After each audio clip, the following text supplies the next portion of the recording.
Hello guys, तुम्हा सर्वांचे स्वागत आहे माझ्या चॅनलवरती. हा प्रवास आहे बँड्रा टर्मिनस टू वेरावल.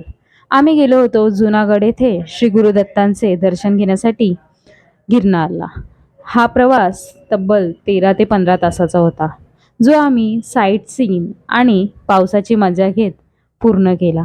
त्याचबरोबर हा प्रवास खूप आनंददायी होता, कारण की मी माझ्या भावंडांबरोबर गेली होते. हे स्वप्न खूप दिवसांचं होतं, जे की आज पूर्ण झालं. आणि हा प्रवास खूप मोठा होता, त्यासाठी आम्ही स्लीपर तिकीट बुक केले होते. हे तिकीट जर तुम्हाला जायचे असेल तर तब्बल 1 ते 1.5 महिन्या अगोदर बुक करा, नाहीतर खूप प्रॉब्लेम होतो. तर तुम्हाला ह्यामध्ये मी तुम्हाला इन्फॉर्मेशन देते की तुम्ही कसा हा प्रवास करू शकतात, तोही कमी दरात. आमचा हा प्रवास 4 दिवसासाठी होता, जो की पहिल्या दिवशी गिरनार पर्वत आणि दुसरे 2 दिवस आम्ही सोमनाथ इथे घालवणार होतो. इथे आम्ही दशनाम आखाडा म्हणून बुक केलं होतं हॉटेल, जे की 5 जणांसाठी त्यांनी 1200 रुपये घेतले, पण इतकं स्वच्छ नव्हतं. थोडं चेक करून हॉटेल बुक करा.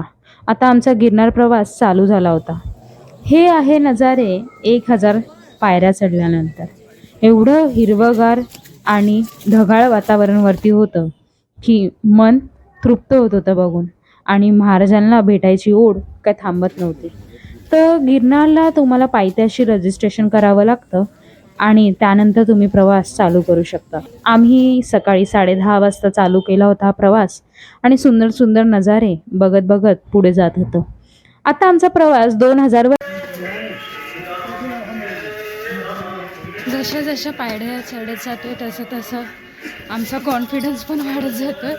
आत्तापर्यंत आम्ही केले आहे 2000 पायऱ्या कंप्लीट. बघू अजून आपण किती करू शकतो. ऊन आहे, पाऊस आहे, आम्ही चढतोय बसतोय पण आम्ही कंप्लीट करणार आहे.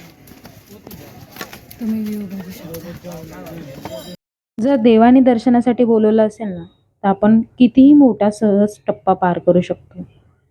कालपर्यंत मला विचार होता की मी ह्या पायऱ्या चढेल की नाही. अवधूत चिंतनाशी गुरुदेव दत्त. आता आम्ही केले आहेत 2500 पायऱ्या कंप्लीट.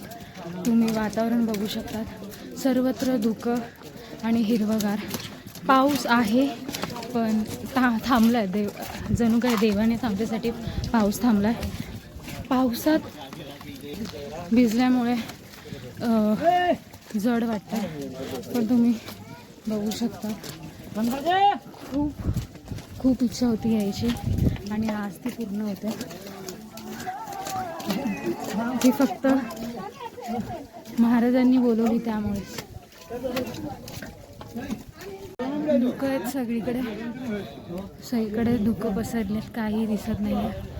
आम्ही आत्तापर्यंत चढलो आहोत 2700 पायऱ्या. दम लागतोय पण चढतोय. आमच्या 5000 पायऱ्या पूर्ण झाल्या आणि आम्ही पोचलो अंबाजी माताच्या इथे. एवढं सुंदर दृश्य जे मी शब्दात तुम्हाला सांगू शकत नाही. सर्वत्र धुकं आणि धुकं होती. ह्या 5000 पायऱ्यानंतर आपला पुढचा प्रवास चालू होतो, तो म्हणजे दत्तगुरूंच्या भेटीसाठी. आम्ही इथे थोडा वेळ थांबलो होतो. नजारा खूप सुंदर होता आणि वाराही तितकाच होता. पुढचा प्रवास सुरू करण्या अगोदर अंबाजी मंदिरात आम्ही आता दर्शन घेऊन आता उतरतो आहे. आत्ता असा पडाव आहे जिथे चढायचं नाही, आपल्याला उतरायचं आहे. हा कठीण पडाव मानला जातो. ह्यामध्ये आपण सातत्याने चढत येतो आणि आता आपण अचानक उतरतो. सगळीकडे धुकं आहे, काही दिसत नाही आणि खूप गार हवा आहे.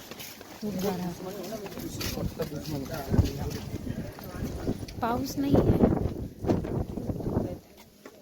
मी थोडं रिक्स नाही घेते सारखा काढण्यासाठी, आणि एनर्जी लो होत